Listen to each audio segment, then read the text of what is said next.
اور انہوں نے ایک ہی کنڈیشن رکھی ہے کہ جلسہ جبھی ہوگا، ہم کو بھی آپ اپنے جلسے میں رکھیے گا تو ہم جلسہ اور شان سے کریں گے۔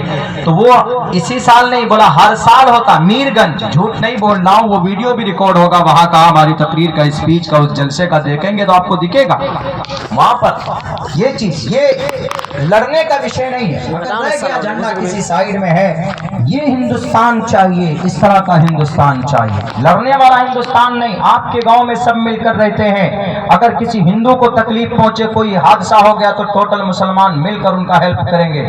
اگر مسلمانوں کو کوئی تکلیف پہنچے تو ٹوٹل ہندو بھائی بڑھ چڑھ کر ان کی مدد کریں گے۔ یہ چاہیے۔ مانوتا کا رشتہ تو پرانا ہے نا، ایک ہی ماں باپ کے سنتان ہے، حویوتی اور اوم اور حویوتی وشنو کے گیلی مٹی سے پیدا ہوئے، انہی سے پورا سنسار، پوری دنیا کے اندر میں ایک ہی ماتا اور پتا کے سارے سنتان ہیں۔ کیوں لڑ رہے ہیں؟ رہی بات یہ کہ بھائی کون حق پر ہے کون نہیں ہے، تو مرنے کے بعد آپ کو پتا چل جائے گا۔ اگر آپ کو اس کو اور زیادہ تحقیق جاننا چاہتے ہیں دنیا میں تو شاستروں کو پڑھیے، نالج حاصل کیجیے۔ ہو سکتا ہے کہ میں آپ کو غلط بتا دوں یا آپ کا گرو آپ کو غلط بتا دے، لیکن شاستر کبھی غلط نہیں بولتے۔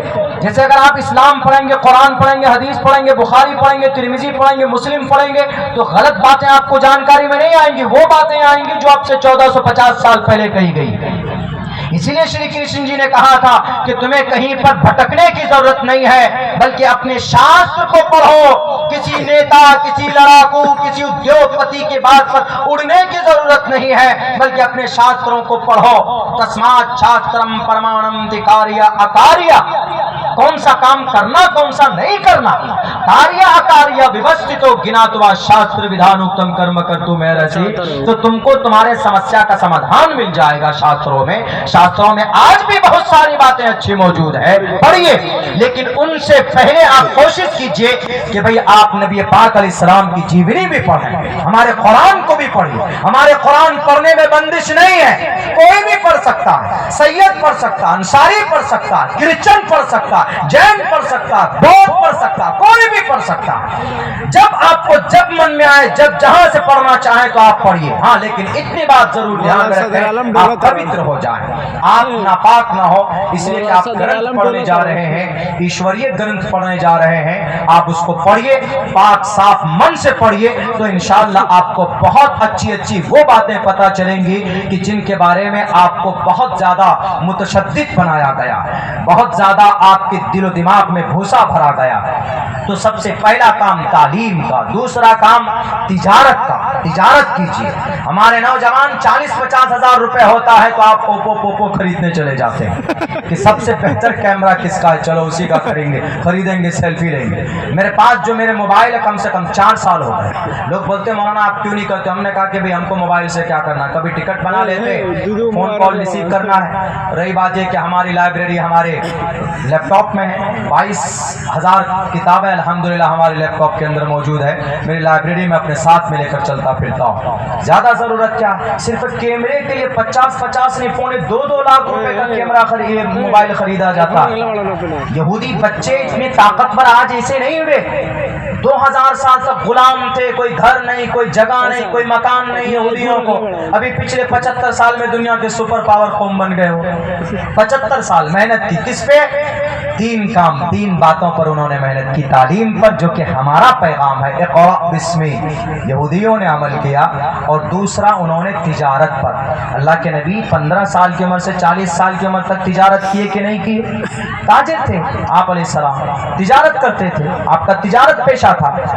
نبوت ملنے کے بعد آپ نے اس کام کو چھوڑا نا، نبوت سے پہلے تو تجارت میں تھے، تاجر تھے آپ علیہ السلام۔ اسی لیے نوجوانوں، کروڑوں روپے انویسٹ کرنا ضروری نہیں، آپ 1 لاکھ روپے لے کر بھی آپ کچھ نہ کچھ کاروبار شروع کر سکتے ہیں۔ فضول کام میں پیسے مت برباد کیجیے کہ نہیں زیادہ ریم، زیادہ MB والے ہم موبائل خریدیں گے تو PUBG گیم خریدیں گے، یہ کریں گے، وہ کریں گے، اور پیسہ کمائیں گے ناجائز اور حرام پیسہ کمانا سوشل میڈیا کے ذریعے سے۔ اسی لیے آپ مس یوز مت کرو ان چیزوں کو. تیسری چیز اتحاد ہے. اتحاد ضروری جو میں نے آپ کو بتایا ابھی, متحد ہو کر رہیں گے تو انشاءاللہ عموماً سب متحد رہیں, خصوصاً مسلم بھی متحد ہو کر رہیں. آپ اتحاد کے ذریعے سے اپنی مسجد کو تعاون کیجئے, اپنی مسجد کو آباد کیجئے. مدرسہ مکتب جو چلتا ہے, مکتب, ان مکاتب کے اندر اساتذہ کی تنخواہ بڑھائیے, امام کی تنخواہ بڑھائیے. وہ 10,000 پر مت ماریے ان بیچاروں کو. ان کو بھی من ہوتا ہے کبھی کبھی چکن چلی کھانے کا, ان کو بھی من ہوتا ہے کبھی کبھی لینن کپڑا پہننے کا, ان کو بھی من ہوتا ہے کبھی کبھی کھپاچی گاڑی میں بیٹھنے کا, ان کو بھی من ہوتا ہے کبھی کبھی کچھ اپنے گھر کے اندر اے سی لگانے کا. ایسا نہیں ہاں مولانا صاحب تو اپاچی گاڑی میں گھوم رہے ہیں, چلو بھائی کچھ نہ کچھ ہے گڑبڑ, چلو امامتی سے نکالو. ایسا نہیں ہے, بلکہ آپ اپنے سے بہتر استھتی میں اپنے امام کو دیکھیں, اپنے علماء کو دیکھیں. کیوں؟ 5 وقت آپ کی نماز اپنے سر پر اٹھا کر عرش پر لے کر جاتا ہے ڈیلی 24 گھنٹے میں. آپ تو آئے نیت باندھی چپ ہو گئے, کھڑے ہو گئے, لیکن پوری ذمہ داری کن کی رہتی ہے؟ کہ امام صاحب کی رہتی ہے. ذرا برابر گڑبڑی ہو گئی تو سب کا ذمہ دار کون؟ امام ہوگا کہ نہیں ہوگا؟ آپ نے نماز پڑھی ایمانداری سے, لیکن امام صاحب نے بنا وضو کی نماز پڑھا دیا تو کون مجرم؟ آپ کی تو ہو گئی, بیچارہ امام مجرم. ایک امام صاحب تھے, 10 سال تک امامتی کی, 3,500 ہزار روپے کی تنخواہ ان کو دی جاتی تھی. تقریباً 10 سال امامتی کی, کچھ غلطی دیکھی, انہوں نے کہا کہ امام صاحب جائیے. تو امام صاحب نے کہا ٹھیک ہے ہم جا رہے ہیں, لیکن یہ جو 3,000 ہزار روپے کر کے آپ نے جو تنخواہ دی ان میں سے بھی ہمارے 5 سال کی تنخواہ باقی. تو لوگوں نے کیا کہا, امام صاحب اب تو ہے نہیں, مسجد کے فنڈ میں نہیں ہے, چلے جائیے, جب ہوگا آپ کو بھیج دیں گے.